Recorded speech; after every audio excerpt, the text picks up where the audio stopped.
Good afternoon to respected chairman sir, respected administrator sir, other dignitaries, my dear colleagues and my dear students. Today, Applied Science Department of Dr. K.N. Modi Engineering College is going to start the webinar on the topic matrix and determinants and their applications. The faculty coordinator for this webinar is Ms. Abha Tomar, and the student coordinators are Ms. Aradhana Prajapati, Mr. Nikhil Gupta, and Ms. Sakshi. Now, I would like to invite Ms. Sakshi to start this webinar. Sakshi, bete. Thank you, sir.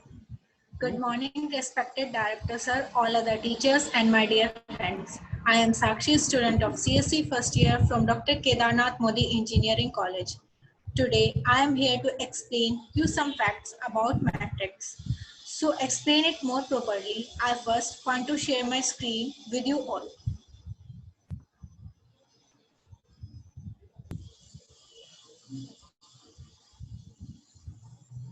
Screen share हो रही है? Yes, beta. Please. A matrix is a rectangular array of numbers enclosed by a pair of brackets. Matrix जो होता है हमारा arrangement होता है numbers का इन रेक्टेंगुलर फॉर्म में, रोज और कॉलम्स की फॉर्म में होते हैं हमारे नंबर्स, और ये नंबर्स हमारे एक ब्रैकेट के पेयर ऑफ ब्रैकेट के अंदर बंद होते हैं. यहाँ पे मैंने एक मैट्रिक्स ली हुई है. इस मैट्रिक्स के अंदर अरेंजमेंट है नंबर्स का और ये मैट्रिक्स पेयर ऑफ ब्रैकेट्स के अंदर एनक्लोज्ड है. It is the combination of linear equation. जो हमारी मैट्रिक्स होती है वो कॉम्बिनेशन होती है लीनियर इक्वेशन का. It is represented by these symbols. First is small bracket and second is square bracket. हमारी एक मैट्रिक्स जो एनक्लोज होती है ब्रैकेट्स के अंदर वो एक स्मॉल ब्रैकेट और स्क्वायर ब्रैकेट के अंदर बंद होती है. Next, in the matrices, number Aij are called elements. First subscript indicates the row and second subscript indicates the column. जो हमारी मैट्रिक्स होती है उसमें जो एलिमेंट होता है उसे हम Aij से डिनोट करते हैं. I इंडिकेट करता है रो को और J इंडिकेट करता है जो हमारा सेकंड सब्सक्रिप्ट है वो इंडिकेट करता है कॉलम को. यहाँ पे मैंने नीचे एक मैट्रिक्स लिया है. इसमें बहुत सारे एलिमेंट है. फर्स्ट एलिमेंट है मेरा A element A11. A element को हम रिप्रेजेंट करेंगे ए आई जे से.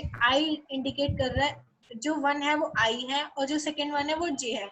ये बताता है कि जो हमारा ए एलिमेंट है वो कौन सी रो का है और कौन सी कॉलम का है.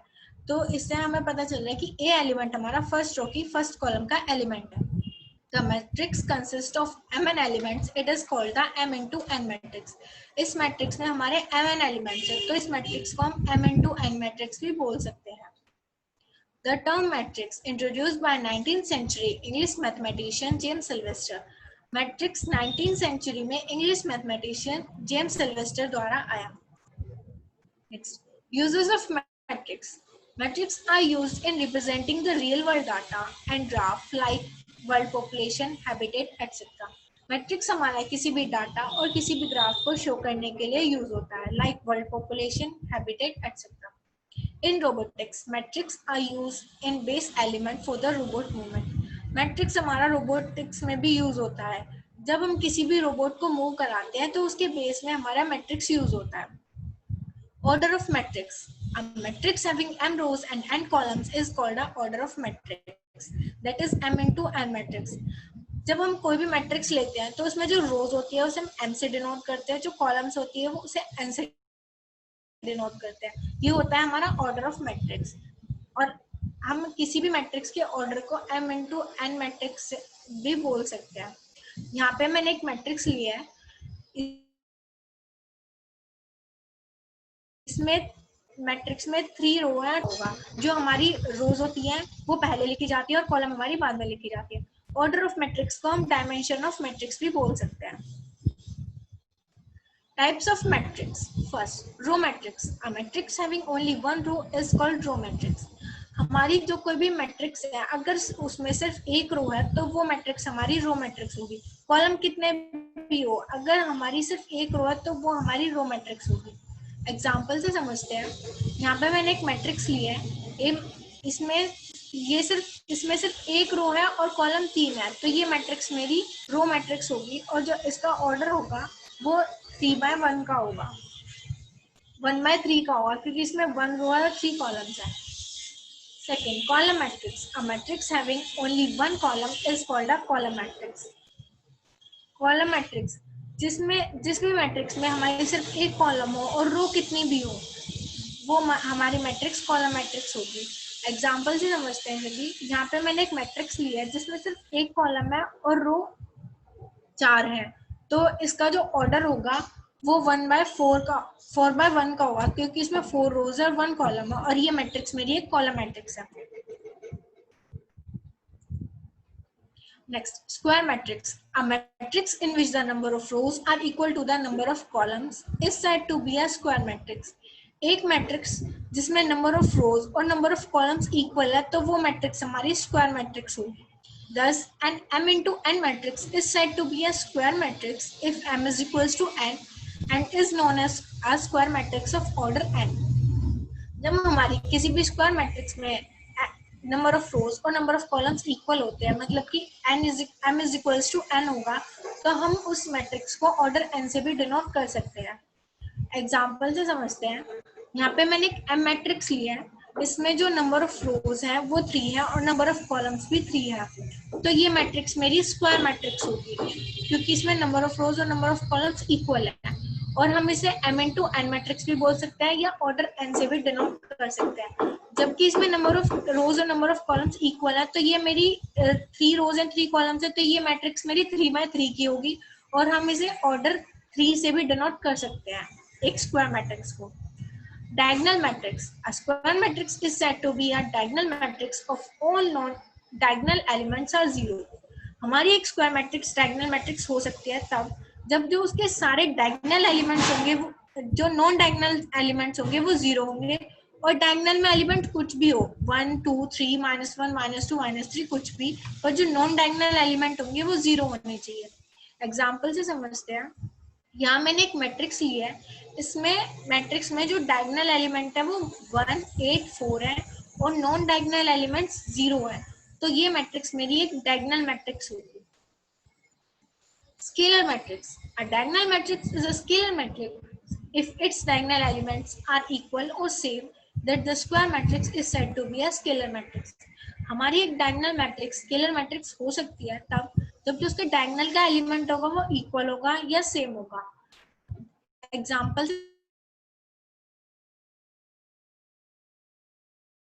समझते हैं इसे। यहाँ मैंने 2 मैट्रिक्स लिए हैं, ए और बी, 3/3 ऑर्डर किया। ए मैट्रिक्स का जो डायगोनल एलिमेंट है वो 3 है, वो सारे डायगोनल एलिमेंट सेम होने चाहिए इसके, तो जो ए मैट्रिक्स में 2 डायगोनल एलिमेंट है वो सेम है 3। बी मैट्रिक्स में भी जो डायगोनल एलिमेंट है वो सेम है 5, तो ये दोनों मैट्रिक्स मेरी स्केलर मैट्रिक्स होंगी। अगर किसी मैट्रिक्स में मान लीजिए हमने ए मैट्रिक्स में एक डायगोनल एलिमेंट ले लिया 3 और एक ले लिया 5, तो ये मैट्रिक्स मेरी एक स्केलर मैट्रिक्स नहीं हो सकती। Next, identity matrix. A square matrix in which element in the diagonal are all 1 and rest all are 0 is called an identity matrix. हमारी एक स्क्वायर मैट्रिक्स आइडेंटिटी मैट्रिक्स हो सकती है तब जब उसका जो डायगोनल का एलिमेंट होगा वो 1 होगा और रेस्ट एलिमेंट 0 होंगे। एग्जाम्पल से समझते हैं। यहाँ पे मैंने एक मैट्रिक्स ली है 4/4 मैट्रिक्स, जिसका ऑर्डर 4/4 है, 4 रोज और 4 कॉलम्स है। इसका जो डायगोनल एलिमेंट है वो 1 है और रेस्ट एलिमेंट्स 0 है। अगर डायगोनल, ऐसा नहीं हो सकता कि हम डायगोनल एलिमेंट को 2 ले लें तो वो हमारी आइडेंटिटी मैट्रिक्स नहीं होगी। किसी भी मैट्रिक्स को आइडेंटिटी मैट्रिक्स बनाने के लिए उसका जो डायगोनल एलिमेंट है वो हमें 1 ही चाहिए होता है और रेस्ट एलिमेंट 0 चाहिए होते हैं। Next, zero matrix.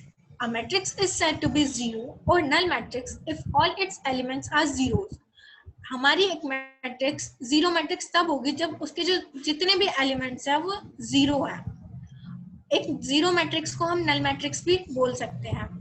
All zero matrix is denoted as 0. जितनी भी हमारी जीरो मैट्रिक्स होती है उसे हम 0 से भी डिनोट कर सकते हैं। यहाँ पे मैंने एक एग्जांपल लिया है जिसमें एक मैट्रिक्स है 3/3 ऑर्डर की, इसके जो जितने भी एलिमेंट्स है वो 0 है, तो ये मैट्रिक्स मेरी जीरो मैट्रिक्स होगी। Transpose matrix. The transpose of a matrix A is denoted as A dash and it is obtained by interchanging rows and columns. जब हम किसी भी A मैट्रिक्स का ट्रांसपोज करेंगे तो उसे हम A डैश से डिनोट करेंगे और ये ट्रांसपोज रो और कॉलम के इंटरचेंज होने की वजह से होता है. Thus, if A has a size of m into n, then A dash will have a size of n into m. अगर हमारा A मैट्रिक्स का साइज m into n है तो ट्रांसपोज होने के बाद A डैश का साइज n into m हो जाएगा. If a transpose operation is applied twice, the original matrix is restored. अगर हम किसी भी मैट्रिक्स में दो बार ट्रांसपोज ऑपरेशन को अप्लाई करते हैं तो वो मैट्रिक्स हमारी ओरिजिनल मैट्रिक्स में रिस्टोर हो जाएगी. एग्जांपल से समझते हैं. यहाँ मैंने एक मैट्रिक्स लिया है. ये मैट्रिक्स मेरी 3x3 ऑर्डर की है. इस मैट्रिक्स में 3 रोज और 3 कॉलम्स है. जब मैंने इसका ट्रांसपोज कराया, ट्रांसपोज होने के बाद इसकी फर्स्ट रो फर्स्ट कॉलम में इंटरचेंज हो गई, सेकेंड रो सेकेंड कॉलम में, थर्ड रो थर्ड कॉलम में. तो ये हो गया मेरा ट्रांसपोज ऑफ ए या ट्रांसपोज ऑफ अ मैट्रिक्स. अगर हम इस ट्रांसपोज में एक बार वो ट्रांसपोज ऑपरेशन अप्लाई करते हैं तो इसकी फर्स्ट रो फर्स्ट कॉलम में इंटरचेंज हो जाएगी, सेकेंड रो सेकेंड कॉलम में और थर्ड रो थर्ड कॉलम में. तो second time transpose operation apply करने के बाद ये मैट्रिक्स हमारी ओरिजिनल मैट्रिक्स में रिस्टोर हो जाएगी. Next, symmetric matrix. A square matrix is symmetric matrix if it is equal to its transpose, that is A is equals to a to the power t. हमारी एक square matrix symmetric matrix हो सकती है तब जब वो अपने transpose के इक्वल हो. उसके एक मैट्रिक्स को जब हम ट्रांसपोज करें तो उसके ट्रांसपोज होने के बाद उसके जो एलिमेंट्स की पोजीशन है वो सेम हो हमारी ए मैट्रिक्स के जैसे. एग्जांपल से समझते हैं. यहाँ मैंने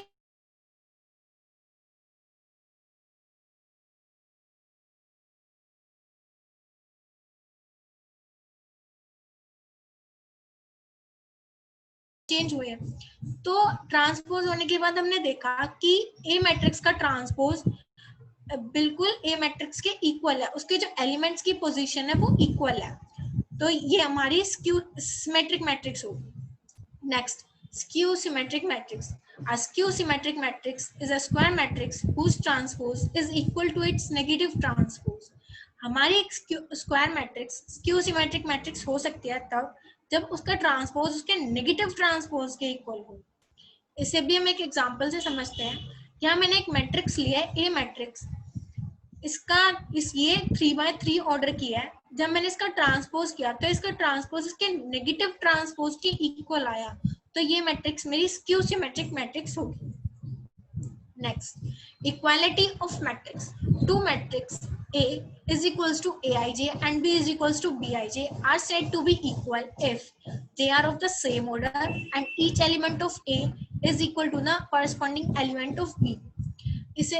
ये जब हमारी दो मैट्रिक्स होंगी वो सेम इक्वल तब हो सकते हैं जब वो सेम ऑर्डर की है और A के एलिमेंट B के इक्वल है, कॉरेस्पॉन्डिंग इक्वल है. एग्जाम्पल से समझते हैं. यहाँ पे मैंने दो मैट्रिक्स लिए हैं F और G. ये दोनों सेम ऑर्डर की तो है बट जो इनके एलिमेंट्स हैं वो डिफरेंट है.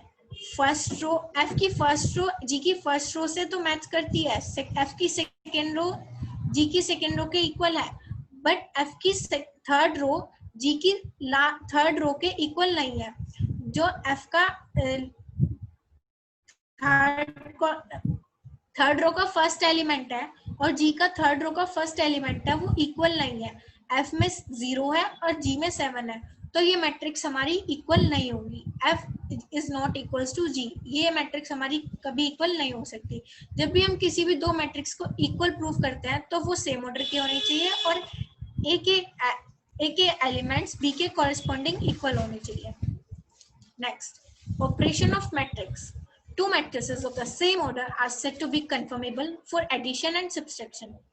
जब हम किसी भी दो मैट्रिक्स का सम कराते हैं या माइनस कराते हैं तो वो सेम ऑर्डर की होनी चाहिए. If two matrices of different order cannot conformable for addition or subtraction, अगर हमारी कोई भी दो मैट्रिक्स सेम ऑर्डर की नहीं है तो ना तो वो ऐड हो सकती है और ना ही वो सब्ट्रैक्ट हो सकती है. एग्जाम्पल से समझते हैं. यहाँ पे मैंने दो मैट्रिक्स लिए हैं A और B. ए मैट्रिक्स और बी मैट्रिक्स दोनों ही मेरी सेम ऑर्डर की है, 3x3 ऑर्डर की। यहाँ पे मैंने ए और बी को प्लस भी किया और एलिमेंट वाइज, और ए और बी को माइनस भी किया हुआ है एलिमेंट वाइज। तो जब ये हमारी दोनों मैट्रिक्स सेम ऑर्डर की हैं तो ये प्लस भी हो सकती है और माइनस भी हो सकती है। अगर मान लीजिए ए मैट्रिक्स मेरी 3x3 ऑर्डर की होती और बी मैट्रिक्स मेरी 2x3 ऑर्डर की होती, तो ये ना तो ये प्लस हो सकती थी और ना ही ये माइनस हो सकती थी। Next, properties of matrix. Matrices A, B and C conformable. First, A plus B is equals to B plus A, that is commutative law. इसे हम एक एग्जांपल से समझते हैं। यहाँ मैंने दो मैट्रिक्स लिए हैं A और B। अगर मैं A plus B कराऊं या B plus A कराऊं तो A plus B इक्वल आएगा B plus A के। जैसे मैंने एग्जांपल लिया है तो इसमें दो मैट्रिक्स है और मैंने पहले लेफ्ट हैंड साइड में A plus B किया है और राइट हैंड साइड में B plus A किया है। तो लेफ्ट हैंड साइड हमारी राइट हैंड साइड के इक्वल आई है, A plus B हमारा B plus A के इक्वल आया है, that is commutative law. Next, A plus bracket B plus C is equals to A plus B bracket close plus C, that is associative law. इसे भी हम एक example से समझते हैं। यहाँ पे मैंने तीन मैट्रिक्स लिए हैं A, B और C। अगर हम पहले B plus C करें फिर प्लस A करें तो उसका आंसर, और अगर हम A plus B करके फिर प्लस C करें तो उसका आंसर इक्वल आएगा। हमारी left hand side right hand side के इक्वल आएगी। जैसे मैंने यहाँ पे आपको सॉल्व करके दिखाया हुआ है, लेफ्ट हैंड साइड में मैंने पहले B plus C किया है और फिर प्लस A किया है, और राइट हैंड साइड में मैंने पहले A plus B किया है और फिर प्लस C किया है। तो हमारे यहाँ पे left hand side right hand side के इक्वल आई है। Next, K bracket A plus B bracket close is equals to KA plus KB, that is distributive law where K is scalar. K हमारा एक स्केलर है, constant है। अगर हम कोई भी दो मैट्रिक्स लेते हैं और इसमें K की मल्टीप्लाई पहले कराएं या K की किसी भी दो मैट्रिक्स के प्लस होने से पहले कराएं, जैसे मैंने यहाँ पे एक एग्जांपल लिया है, A और B मैट्रिक्स लिया है, मैंने यहाँ पे K की मल्टीप्लाई ए और बी मैट्रिक्स के प्लस होने के बाद कराई है, और राइट हैंड साइड में पहले मैंने K की मल्टीप्लाई ए और बी में की है फिर उसे सॉल्व किया है। तो यहाँ पे भी मेरी left hand side right hand side के इक्वल आई है। अगर हम K की मल्टीप्लाई पहले कराएं या बाद में कराएं तो भी हमारी left hand side right hand side के इक्वल आएगी। Next, matrix multiplication. For multiplication of two matrices A and B, the number of columns in A should be equal to the number of rows in B. जब हम किसी भी दो matrix की multiply कराते हैं तो हमें हमारी पहली मैट्रिक्स की कॉलम दूसरी मैट्रिक्स की रोज के इक्वल होनी चाहिए। जैसे मान लीजिए हमने A और B की मल्टीप्लाई कराई तो हमारी A मैट्रिक्स की कॉलम B मैट्रिक्स की रोज के इक्वल होनी चाहिए। Furthermore, for getting elements of the product matrix, we take rows of A and column of B, multiply them element wise and take sum. जब यहाँ हमने दो मैट्रिक्स की मल्टीप्लाई की A और B की, तो हम A की रो को B की कॉलम के साथ मल्टीप्लाई करेंगे एलिमेंट वाइज और फिर उनका सम करेंगे। एग्जाम्पल से समझते हैं। यहाँ मैंने दो मैट्रिक्स लिए A और B। यहाँ पहले मैंने A की रो को B की कॉलम के साथ मल्टीप्लाई किया तो मेरी नई मैट्रिक्स बन के आई है C।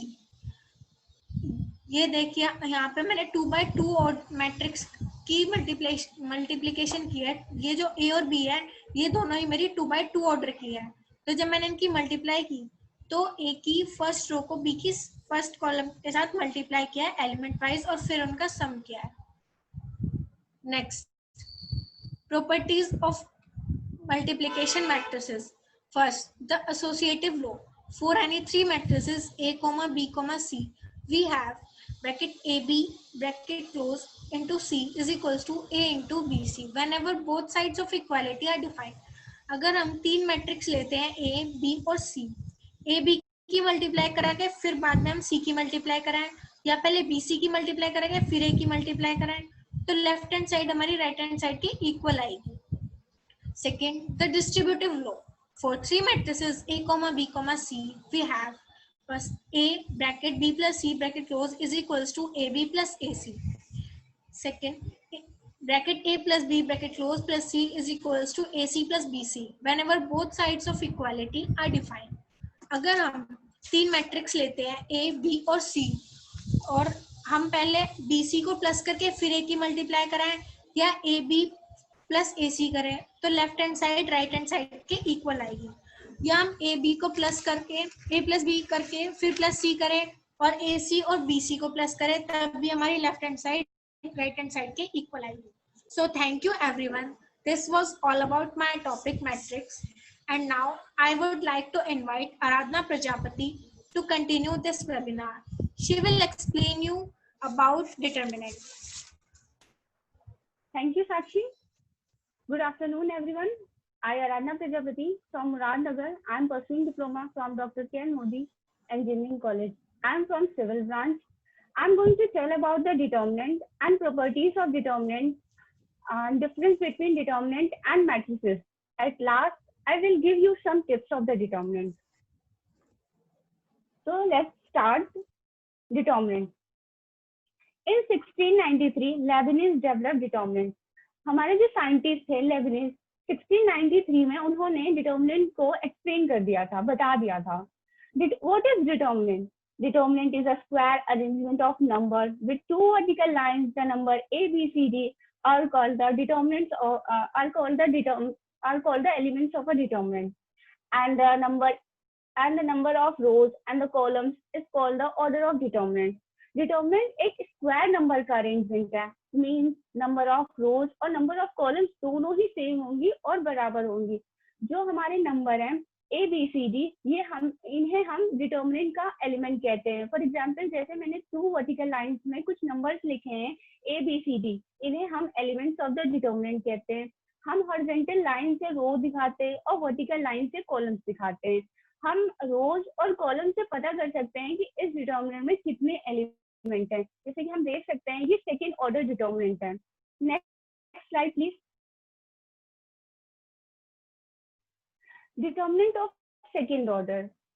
When 4 elements of a determinant are arranged in 2 rows and 2 columns, it is called the determinant of second order. जब किसी डिटर्मिनेंट में 4 एलिमेंट्स होंगे और वो अरेंज होंगे 2 रोज और 2 कॉलम के टर्म में, तो हम उन्हें सेकेंड ऑर्डर डिटर्मिनेंट बोलेंगे. फॉर एग्जाम्पल जैसे हमारा एक 2 into 2 ऑर्डर का एलिमेंट है जिसमें 4 एलिमेंट्स हैं. हम देख सकते हैं अगर हम गिनेंगे तो 4 एलिमेंट्स आएंगे इसमें, A, B, C, D ये एलिमेंट्स हैं. अगर हम डिटर्मिनेंट को जब भी सॉल्व करते हैं तो क्रॉस मल्टीप्लाई करते हैं, तो हम A का मल्टीप्लाई D में करेंगे और B का मल्टीप्लाई C में करेंगे, तो हमारा जो इस डिटर्मिनेंट का सोल्यूशन आएगा AB माइनस BC आएगा. अगर हम इसे नंबर्स में करते हैं, जैसे हमारा नेक्स्ट एग्जाम्पल है एलिमेंट्स है हमारे उसके -5, -7, 11 एंड 8. अगर हम इसे सॉल्व करते हैं तो -5 का मल्टीप्लाई 8 में करेंगे और -7 का मल्टीप्लाई 11 में करेंगे, तो हमारा आंसर जो आ जाएगा 37 आ जाएगा. तो ये मैंने देखा सेकेंड ऑर्डर डिटर्मिनेंट को कैसे सोल्व करते हैं. Next third order determinant. Next slide. Determinant of third order. When 9 elements of a determinant are arranged in 3 rows and 3 columns, it is called the determinant of third order. जब किसी determinant में 3 रोज और 3 columns होंगे और उस determinant में 9 elements होंगे, mean जैसे कि हम देख सकते हैं ये हमारा 3 into 3 का मैट्रिसेस है जिसमें 9 एलिमेंट्स है. अगर हम गिनेंगे तो इसमें टोटल पूरे 9 एलिमेंट्स होंगे. हम इन्हें सोल्व कैसे करेंगे? जब भी हम थर्ड ऑर्डर डिटर्मिनेंट सोल्व करेंगे तो पहले हम इसे सेकेंड ऑर्डर डिटर्मिनेंट में कन्वर्ट कर लेंगे. तो हम इसे कन्वर्ट करने के लिए कैसे करेंगे? हम फर्स्ट रो का फर्स्ट एलिमेंट लेंगे जो कि हमारा A है, बाकी फर्स्ट रो और फर्स्ट कॉलम को हाइड कर देंगे. जितने एलिमेंट्स बचेंगे हम उन्हें लिख लेंगे. हमारे एलिमेंट्स बचेंगे E, F, H, I, हमारे ये एलिमेंट्स बचेंगे. मैंने सेकेंड ऑर्डर में इसे कन्वर्ट कर लिया. नेक्स्ट -B, फर्स्ट रो का सेकेंड एलिमेंट है जो हमारा B है. उसके बाद फर्स्ट रो और सेकेंड कॉलम को हाइड कर देंगे, बाकी एलिमेंट जितने बचेंगे उन्हें लिख लेंगे. +C. ऐसे ही फर्स्ट रो का थर्ड एलिमेंट लेंगे जो कि C है और फर्स्ट रो और थर्ड कॉलम को हाइड कर देंगे, बाकी जितने एलिमेंट्स बचेंगे उन्हें हम लिख लेंगे. अगर हम इसे सोल्व करेंगे क्रॉस एज इट इज, जैसे मैंने आपको बताया था सेकेंड ऑर्डर डिटर्मिनेंट कैसे सोल्व करते हैं, ऐसे अगर हम क्रॉस मल्टीप्लाई करते हैं नंबर पुट करके तो हमारा थर्ड ऑर्डर डिटर्मिनेंट सोल्व हो जाएगा. Next slide.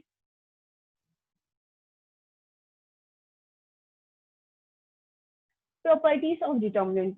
हमारी फर्स्ट प्रॉपर्टी क्या कहती है, if any one line in a determinant is zero then the determinant zero means अगर किसी determinant में कोई एक line means कोई एक रो या पूरी एक कोई कॉलम जीरो है तो उस डिटर्मिनेंट की वैल्यू डायरेक्टली हम जीरो कर देंगे, मतलब जीरो आ जाएगी। सेकेंड प्रॉपर्टी हमारी क्या कहती है, if parallel lines are identical, अगर कोई पैरेलल लाइंस आइडेंटिकल है, मीन फॉर एग्जांपल इस एग्जांपल से हम समझते हैं, जैसे मैंने एक डिटर्मिनेंट लिखा है 3 × 3 ऑर्डर का डिटर्मिनेंट है हमारा, फर्स्ट कॉलम और सेकंड कॉलम को अगर हम देखें 1 2 2 2 1 1 ये हमारा फर्स्ट कॉलम और सेकंड कॉलम है, ये दोनों ही लाइंस आइडेंटिकल है, हम देख सकते हैं सेम है, तो इस टाइप के भी डिटर्मिनेंट की वैल्यू जीरो आएगी। हमारी थर्ड प्रॉपर्टी देखते हैं, next slide.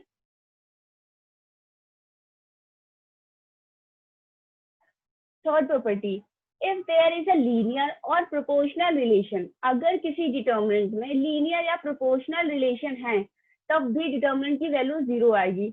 Linear proportional relation का मतलब जैसे कि अगर हम, जैसे हमारा एक डिटर्मिनेंट है 3 × 3 ऑर्डर का डिटर्मिनेंट है, हमारा रो और R1 R2 में एक रिलेशन दिखा रहा है जो कि लीनियर है, जैसे कि अगर हम जो R1 में अगर हम 2 का मल्टीप्लाई कर देंगे तो ये R1 R2 में एक लीनियर रिलेशन बताएगा। इस टाइप के डिटर्मिनेंट की भी वैल्यू जीरो आएगी अगर किसी भी डिटर्मिनेंट में लीनियर रिलेशन है तो। हमारी जो फोर्थ प्रॉपर्टी है, if rows and columns are interchange no effect, अगर किसी रो को हम किसी कॉलम से इंटरचेंज कर देते हैं, जैसे कि इस एग्जांपल से समझते हैं, डेल्टा इक्वल टू एक डिटर्मिनेंट लिखा है 3 × 3 ऑर्डर का और डेल्टा 1 इक्वल टू 3 × 3 ऑर्डर का डिटर्मिनेंट लिखा है। अगर हम फर्स्ट कॉलम को, जो हमारा फर्स्ट कॉलम है A1 A2 A3, अगर हम इसको फर्स्ट कॉलम को अगर हम रो में चेंज कर दे, जैसे कि मैंने आपको चेंज करके बताया है, A1 A2 A3 को मैंने कॉलम्स में चेंज कर दिया डेल्टा 1 में। अगर हम किसी डिटर्मिनेंट में किसी कॉलम को किसी रो में इंटरचेंज करते हैं तब भी उस डिटर्मिनेंट में कोई चेंज नहीं आएगा, मतलब डेल्टा इक्वल टू डेल्टा 1 की जो वैल्यू आएगी दोनों ही सेम आएगी। Next slide.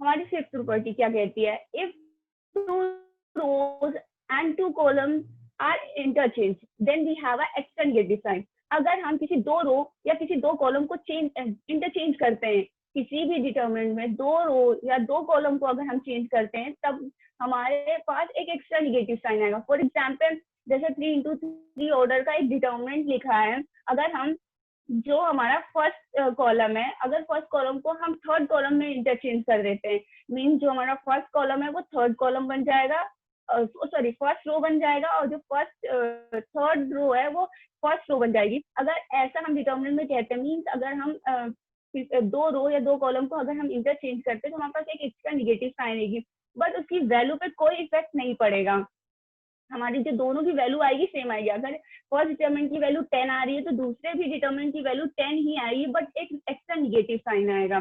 जैसे इसकी वैल्यू 10 आई है तो उसकी वैल्यू, फर्स्ट डिटर्मिनेंट की वैल्यू 10 आई है तो नेक्स्ट डिटर्मिनेंट की वैल्यू आएगी -10 आएगी। हमारी सिक्स्थ प्रॉपर्टी क्या कहती है, अगर किसी मैट्रिक्स का डिटर्मिनेंट 0 है तो उसे हम सिंगुलर मैट्रिक्स कहेंगे। अगर किसी भी डिटर्मिनेंट का, सॉरी मैट्रिक्स का डिटर्मिनेंट 0 नहीं आ रहा है तो हम उसे नॉन सिंगुलर मैट्रिक्स बोलेंगे। Next slide. Difference between matrix and determinant. हमारा फर्स्ट डिफरेंस क्या कहता है, in a determinant the number of rows and the columns are equal।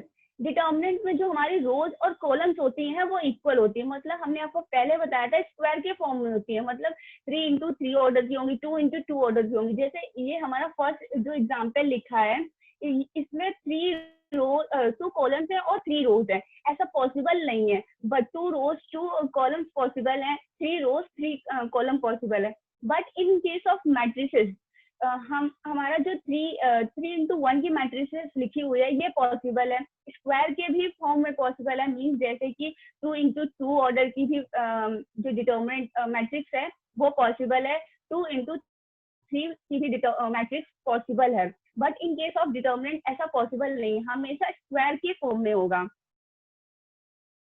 जो हमारा सेकेंड डिफरेंस है, the elements of a determinant are enclose in two parallel lines. हम जो elements लिखते हैं डिटर्मिनेंट के, वो दो पैरेलल लाइंस के अंदर लिखते हैं। और मैट्रिसेस में या तो हम क्लोज स्क्वायर ब्रैकेट के अंदर या फिर हम कर्ली ब्रैकेट के अंदर एलिमेंट्स लिखते हैं। Next slide.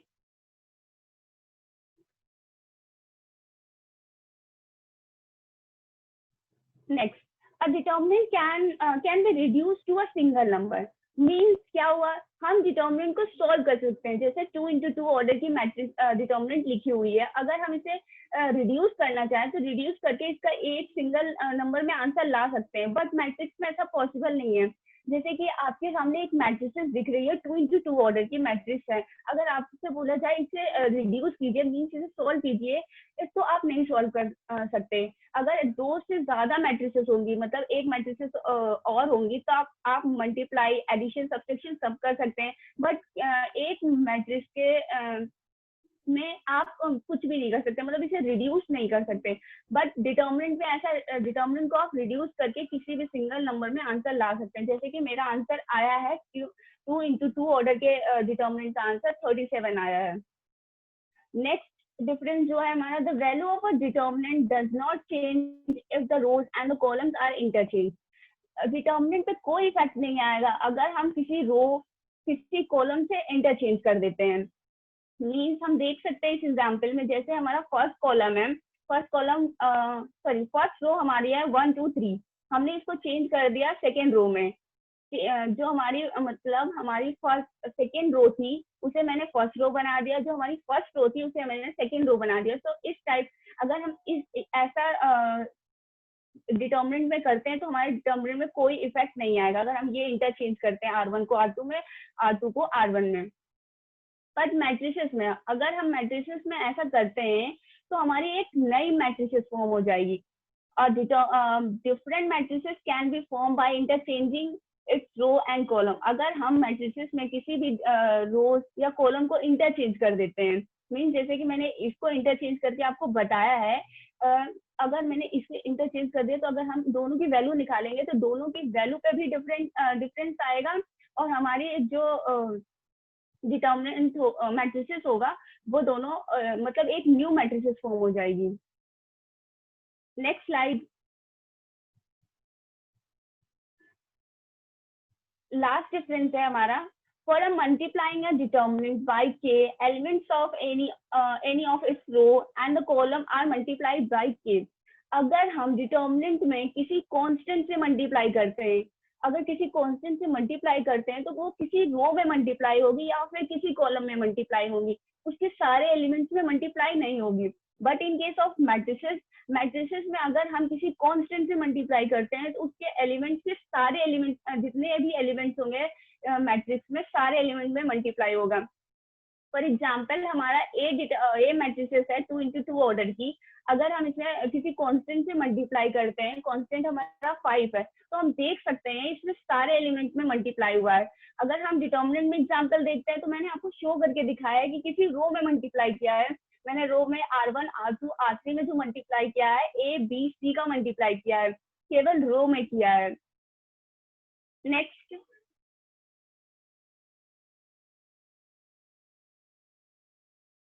कुछ स्पेशल टिप्स हैं जो डिटर्मिनेंट को हमें सॉल्व करने में बहुत आसानी रहेगी। देखते हैं कैसे अगर हम डिटर्मिनेंट को सॉल्व करते हैं कि बहुत इजीली सॉल्व हो जाए।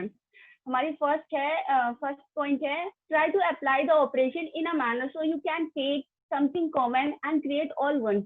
आप ऑपरेशन को इस तरीके से लगाइए कि आपका मैक्सिमम से मैक्सिमम 1 बन सके। Once you see any row column with all ones convert into a 0। अगर आपको किसी डिटर्मिनेंट में 1 दिख रहा है तो आप उसमें ऑपरेशन लगा के उसको 0 में कन्वर्ट कर लीजिए। Expand with respect to row column making maximum 1।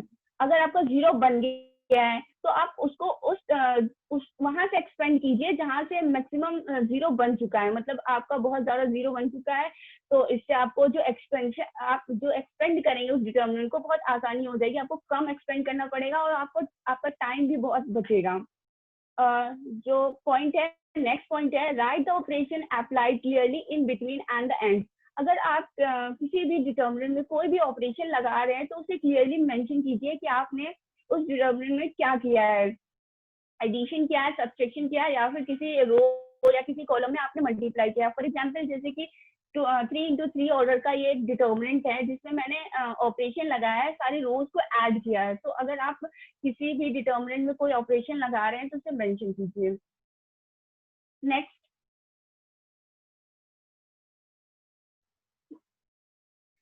हमारा लास्ट पॉइंट है इस टिप्स का, if nothing work multiply R1, R2, R3 with ABC respectively, then take ABC common from the next step. अगर आपको डिटर्मिनेंट में कुछ नहीं समझ में आता, कॉमन नहीं निकल रहा, जीरो नहीं बन रहा है, तो आप डिटर्मिनेंट में सिंपली जो रोज हैं R1, R2 में ABC का मल्टीप्लाई कर दीजिए और नेक्स्ट स्टेप में रो में मल्टीप्लाई किया तो आप कॉलम में कॉमन ले लीजिए। अगर आपने कॉलम में मल्टीप्लाई किया है तो रो में कॉमन लीजिए। फॉर एग्जाम्पल जैसे कि आपने R1 में ABC का मल्टीप्लाई किया, मतलब R1, R2, R3 में मल्टीप्लाई किया है, तो आपने रो में मल्टीप्लाई किया तो आप कॉलम में कॉमन लेंगे। ये मैंने देखा कुछ डिटर्मिनेंट की टिप्स थी। Next I want to call my friend Nikhil to tell you applications of the determinant and matrices. Thank you, Aradhana. So I'm going to start with my name. My name is Nikhil Gupta and I'm from computer science branch. Today I'm going to tell you some applications of matrix and determinants, which is a topic which my friends already determined you what it is. But I'm going to tell you what's this applications in our daily life. So I'm going to start with the applications of matrices. So there are many fields where we use matrix. Basically कई सारी fields हैं जहाँ matrix का use कर सकते हैं या करते हैं, जैसे कि ग्राफ प्लॉटिंग में, स्टैटिस्टिक्स की स्टडी में और साइंटिफिक स्टडीज और रिसर्च में। अब साइंटिफिक स्टडीज में हर केस की बात कर रहा हूँ, जो कि चाहे वो एटॉमिक लेवल पर साइंटिफिक स्टडी कर रहे हैं हम लोग या फिर स्पेस रॉकेट साइंस हो, हम हर फील्ड में मैट्रिक्स का यूज करते हैं। अब जैसे मैंने अभी आपको बताया कि हम लोग ग्राफ प्लॉटिंग में मैट्रिक्स यूज करते हैं, इसके लिए मैंने नीचे एक इमेज दी है जो आपको दिखाई दे रही होगी। Sakshi, could you please zoom it?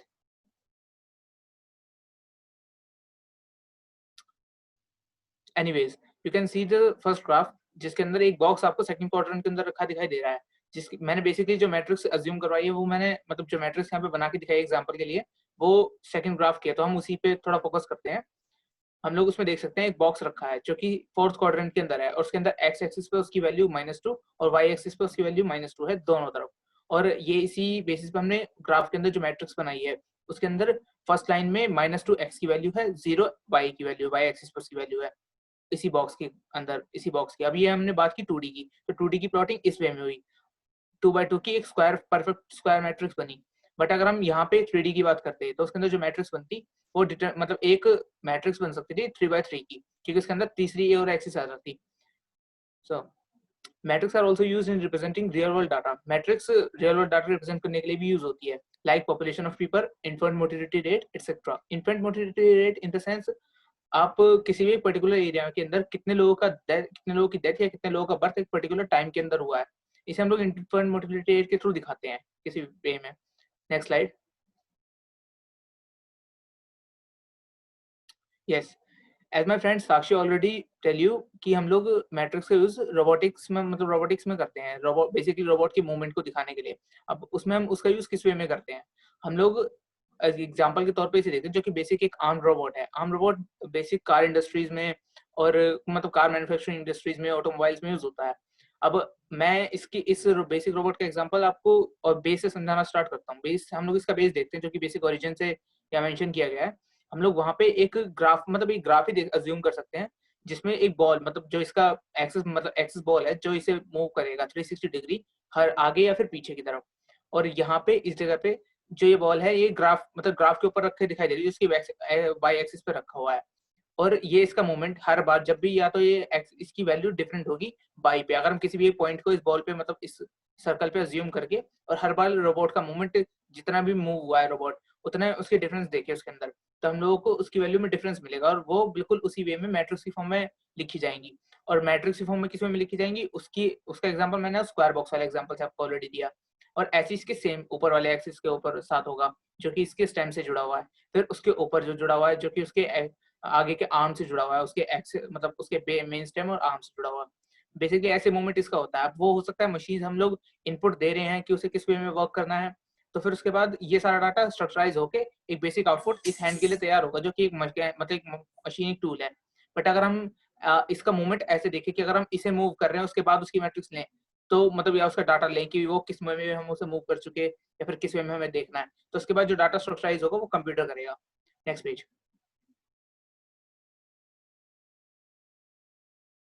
Next slide. Yes, matrix in physics, that's yes, metrics in physics. In physics related applications, metrics are applied in study of electrical circuits, quantum mechanics, etc. हम physics के अंदर matrix का अब मतलब matrix की study मतलब matrix को use करते हैं इलेक्ट्रिकल सर्किट्स की स्टडी में। और इलेक्ट्रिकल सर्किट्स की स्टडी में किस वे में हम लोग जैसे इलेक्ट्रिकल इंजीनियरिंग करते हैं, हम लोगों को पता होगा कि हम लोग किसी भी सर्किट को अगर डिजाइन करते हैं, ऐसे बनाते हैं, तो उसके अंदर पावर सोर्स के तौर पे बैटरी का यूज करते हैं। अब बैटरी की पावर आउटपुट लेवल्स को हर मोमेंट पे पता रखने के लिए कि बैटरी कब खत्म होने वाली है, फिर उसका जितना पावर रेट है उसे पता रखने के लिए बैटरी उसकी कैलकुलेशंस में बेसिकली मैट्रिक्स का यूज करते हैं। आपने ये तो सुना होगा कि किसी भी ऐसे डाटा को रिप्रेजेंट करने के लिए जो कि टाइम टू टाइम चेंज होता है, उसका सबसे अच्छा वे होता है ग्राफिकल फॉर्म। और ग्राफिकल फॉर्म में दिखाना है हमें, तो ऑब्वियसली वहां मैट्रिक्स यूज होगी, बिल्कुल उसी स्क्वायर बॉक्स वाले एग्जांपल की तरह। अब यहाँ पे हमने थोड़ी सी इलेक्ट्रिकल इंजीनियरिंग की बात की, तो मैं किरचॉफ लॉ की बताता हूँ। Kirchhoff law voltage and current का यूज करते हैं हम लोग बेसिकली किसी भी एक सर्किट के अंदर किसी भी एक स्टेम में अलग से वोल्टेज की या फिर करंट की वैल्यू निकालने के लिए, किसी भी कंपोनेंट में या फिर किसी भी एक वायर के लूप के अंदर हम लोग उसकी वैल्यू निकालने के लिए किरचॉफ लॉ का यूज करते हैं। अब उसे भी अगर उसका डाटा में स्ट्रक्चराइज करके किसी को दिखाना तो हम लोग उसे ग्राफिकल फॉर्म में दिखाएंगे। इस वे में भी हम लोग इंजीनियरिंग में इसका यूज करते हैं। और यस, जैसे मैंने कहा क्वांटम मैकेनिक्स के अंदर इसका यूज होता है। अब आप अज्यूम करिए किसी भी एक एटम के अंदर अगर हम किसी भी इलेक्ट्रॉन को अज्यूम करें, तो वो हम लोगों को पता है इलेक्ट्रॉन्स हमेशा चार्ज या डिस्चार्ज होते रहते हैं, और इनकी वैल्यू अब हम लोग तो ये नॉर्मल ऊपर से स्टडी करें तो ये देख सकते हैं कि वो या तो चार्ज होते हैं या डिस्चार्ज होते हैं। बट ये उसके चार्ज होने से लेकर डिस्चार्ज होने तक बीच में जितने भी मोमेंट होते हैं जिसमें उनकी वैल्यूज में जितना भी डिफरेंस आने वाला हो या आ रहा होता है, उस सारे डिफरेंस को मतलब एनालाइज करके जो डाटा स्ट्रक्चराइज होता है उसे बनाने के बाद भी तो कहीं रिप्रेजेंट किया जाता होगा। बेसिकली तो मैंने एक एटम की बात की जो कि एग्जाम्पल के तौर पर भी सही नहीं है, क्योंकि एक एटम की स्टडी हम क्यों करेंगे, हम तो बस किसी को समझाने के लिए एक एटम का एग्जांपल ले सकते हैं। बट एटम्स तो मतलब कई सारे मिलियंस ऑफ एटम्स हो सकते हैं किसी भी एक चीज के अंदर। तो बेसिक स्टडी में या फिर किसी को समझाने के लिए हम लोग इस वे में भी बात कर सकते हैं। और इसका फॉर्म किसी को समझाएंगे तो हम ग्राफिकल फॉर्म में समझाएंगे, उसमें कितना डिफरेंस उसकी वैल्यूज में टाइम टू टाइम आया, और उसके लिए हम लोग मैट्रिक्स का यूज करेंगे। Next slide.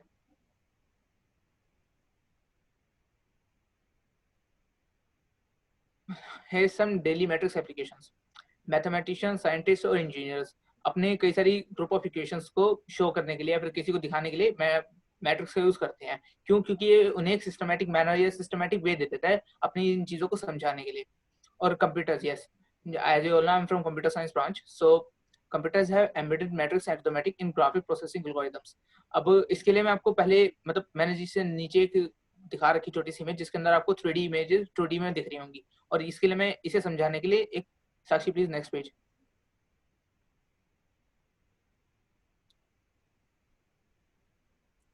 Yes, here you can see a box जो कि एक स्क्रीन की दूसरी तरफ रखा है, और हम लोग अज्यूम कर लेते हैं इस बॉक्स से जो मतलब जो इस बॉक्स से जो लाइंस आ रही हैं, इमेजिनरी लाइंस आ रही हैं, वो एक पॉइंट पे आके टच हो रही हैं, और उस पॉइंट पे हम लोग अज्यूम करते हैं कि कोई भी एक व्यूअर है या हम में से कोई भी एक ह्यूमन उसे देख रहा है, और उसे स्क्रीन के ट्रांसपेरेंसी की वजह से वो ऑब्जेक्ट दिखाई दे रही है। बट आप अगर अज्यूम करें तो हम लोग किसी भी एक ऑब्जेक्ट को अगर हम जैसे अभी मोबाइल की स्क्रीन पे भी देख रहे हैं, तो हम इस इमेज को बस एक सामने से देख पा रहे हैं। ऐसा नहीं हो रहा कि हम लोग अगर थोड़ा सा साइड मूव करें या फिर किसी भी साइड मूव करें तो ये इमेज भी उसी साइड मूव होकर हमें दिखाई दे उसकी दूसरी साइड, क्योंकि ये एक 2D इमेज है, ये 2D ग्राफिक्स के थ्रू दिखाया जा रहा है। इसकी कैलकुलेशन 2D में है, इस वजह से मैट्रिक्स के लिए ईजी है, और मतलब मैट्रिक्स की फॉर्म में लिखना ईजी है। इजी मतलब इजी इन द सेंस इतनी भी इजी नहीं है, बट ये उस वे में ज्यादा कॉम्प्लिकेटेड नहीं होगी जिस वे में डिटरमिनेंट्स यूज करते हैं 3D ग्राफिक्स के लिए या फिर उससे अपर लेवल के लिए। Previous page.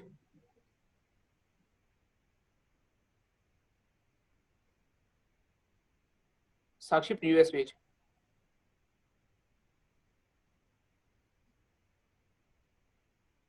मतलब हमें एक रियलिस्टिक सीमिंग मोशन प्रोवाइड करवाती है ये 3D, मतलब ये 3D में ऑब्जेक्ट को किसी भी एक 2D स्क्रीन पे दिखाकर ये एक हमें रियलिस्टिक मोशन दिखाती है। अब आप अज्यूम कर सकते हैं किसी भी एक इमेज को, मतलब अज्यूम किसी भी एक ऑब्जेक्ट को वो कीजिए अज्यूम, जिसमें कि हम लोग एक बॉक्स अज्यूम करते हैं, एक 3D मतलब नॉर्मल बॉक्स, स्क्वायर बॉक्स, और हम लोग देखते हैं कि उसकी हम लोग सामने से एक इमेज देख रहे हैं। जब हम लोग उसे सामने से देखेंगे तो हमें बस वो एक रेक्टेंगल बॉक्स दिखाई देगा, ये 2D में। लेकिन अगर 3D वाइज उसे देखें हम लोग, तो हम लोग उसके हर मोमेंट जितना डिग्री हम लोग रोटेट मतलब देखेंगे, जितना डिग्री उसे इधर उधर मुड़कर, उतनी ही उसके इमेजेस में हमें या फिर उसके विजन में हमें डिफरेंस दिखाई देता है। और ये क्यों होता है? क्योंकि 3D और 2D का डिफरेंस होता है। बेसिकली हमारा दिमाग इतना ज्यादा डेवलप्ड है कि वो उनका डिफरेंस समझ सकता है। दैट्स व्हाई मैं आपको समझा भी सकता हूँ, बट ये मतलब हमारा दिमाग इतना डेवलप्ड है, पर कई सारे एनिमल या स्पीशीज ऐसी है जो इस डिफरेंस को भी नहीं समझ सकती। मैं इस डिफरेंस की बात नहीं करूंगा, वो लोग एक्चुअली कलर डिफरेंस को भी नहीं समझ सकते। As I already discussed, processing of linear transformation, yes square मतलब ये एक फैक्ट है कि जो भी मतलब हम किसी भी एक लीनियर ट्रांसफॉर्मेशन की, जैसे कि आप किसी भी वीडियो का जूम कीजिए, वीडियोस सबको पता होता है कि वीडियोस जो है वो असल में अलग अलग फिल्म से मिलके बनी होती है। मतलब हर एक इमेज को मिलाकर ही वीडियो बनती है, जिसके अंदर हर इमेज के अंदर किसी भी एक ऑब्जेक्ट की रोटेशन से या फिर उसके मूवमेंट में थोड़ा थोड़ा डिफरेंस होता है, हर थोड़े थोड़े डिग्रीज का, या फिर कुछ भी थोड़ा थोड़ा डिफरेंस होता है, और उसी वे में वो हमें नजर आती है, जैसे वो रियलिस्टिक मोशन सीमिंग में है। और हम लोग इसीलिए मैं next second page, next, yes आप सबसे पहले तो मैं ये बात, प्रीवियस पेज, यस सबसे पहले तो आप ये देखिए, जो इसमें ऊपर है एक कलर्ड इमेज है। कलर्ड इमेज अगर आप उसे थोड़ा जूम करके देखो तो आपको दिखाई देगा कि वहाँ बेसिक ये कलर इमेजेस तो हैं, लेकिन इस ये हमें सबको पता है कि जो बेसिक पिक्सल्स काम करते हैं किसी भी इमेज पे, वो आरजीबी फॉर्मेट में काम करते हैं। RGB format in the sense red, green और ब्लू फॉर्मेट, यानी उसके अंदर जो कलर फिल होते हैं वो रेड या फिर ग्रीन या ब्लू ही होते हैं। और वो हमें अब जैसे इस इमेज के अंदर जो हमें इन पेड़ के मतलब जो ये ट्रीज हैं इनके स्टेम्स हैं वो हमें ब्लैक कलर के शो हो रहे हैं या फिर ब्लैक ही कलर है, और इसके अंदर हमने आरजीबी फॉर्मेट पे कहीं ब्लैक कलर का यूज नहीं किया। बट हम ये इजीली अंदाजा भी लगा सकते हैं कि यहाँ पे जो आरजीबी फॉर्मेट है इसके अंदर हर पॉइंट पे इसकी वैल्यूज में मतलब जो लेवल होगा बाकी लाइट कलर से वो ज्यादा डार्क होगा। इस वजह से इसकी जो कलर का मिक्सचर था वो हमें इस वे में सीम हो रहा है। लेकिन अभी नीचे मैंने कार्टून की इमेज दी है जो कि दो इमेजेस सेम इमेज, लेकिन इसमें जो लेफ्ट वाली है वो हमारे लिए विजन मतलब वो हमारा विजन नॉर्मल विजन जो नॉर्मल ह्यूमन देख सकते हैं, जिसके अंदर छोटे छोटे स्क्वायर बॉक्सेस हैं। ये छोटे छोटे स्क्वायर बॉक्सेस असल में पिक्सल्स हैं, और ये हमें मतलब बहुत ज्यादा मैंने जूम करके दिखाया जानबूझ के ताकि आपको पिक्सल्स का डिफरेंस समझ में आए। और ये नॉर्मल हमारे लिए ब्लैक एंड व्हाइट विजन है, बट अगर हम राइट वाला विजन वो देखें इमेज जिसके अंदर बहुत ज्यादा लाइट इमेज दिखाई दे रही है, ये लाइट इमेज क्यों दिखाई दे रही है? क्योंकि ये हमारा विजन नहीं है, नॉर्मल एनिमल्स का विजन। जैसा मैंने पहले भी कहा कि उनका दिमाग इतना डेवलप नहीं होता कि वो कलर्स में या फिर ऐसे मोशन में डिफरेंस दिखा सके। वो देख सकते हैं डिफरेंस, लेकिन इसमें इतना नहीं देख सकते जितना हम लोग कलर्स को इनफाइनाइट नंबर ऑफ कलर्स देख सकते हैं हम लोग। बट उन लोगों को ज्यादा कलर्स या तो लाइट ही कलर दिखाई देते हैं या फिर डार्क कलर। और इसके लिए एक और इमेज, नेक्स्ट इमेज, यस आप इस ये नॉर्मल पिक्चर है, सभी से जानते होंगे मोनालिसा, ये पेंटिंग है, बहुत फेमस पेंटिंग है। और इसमें मैं आपको नॉर्मली ये ब्लैक एंड व्हाइट में दिखाई दे रही है, बट अगर इसे आप थोड़ा जूम करके देखो तो जहाँ कलर लाइट है वहां पे नंबर्स 1 लिखे, मतलब नंबर कम नंबर्स है वहाँ 1 या फिर 0, क्योंकि वो लाइट कलर को शो कर रहे हैं। और मैंने ब्लैक एंड व्हाइट इसलिए ली क्योंकि वो ज्यादा कॉम्प्लिकेट हो जाता अगर मैं कलर्स इमेज देखता तो। और यहाँ पे आप इजीली देख सकते हो कि जहाँ डार्क कलर है वहाँ पे कलर्स की वैल्यू बहुत ज्यादा है, जो कि साइड में उस बॉक्स में गिवन भी है वैल्यूज। अब इसे समझाने, लास्ट प्रीवियस पेज,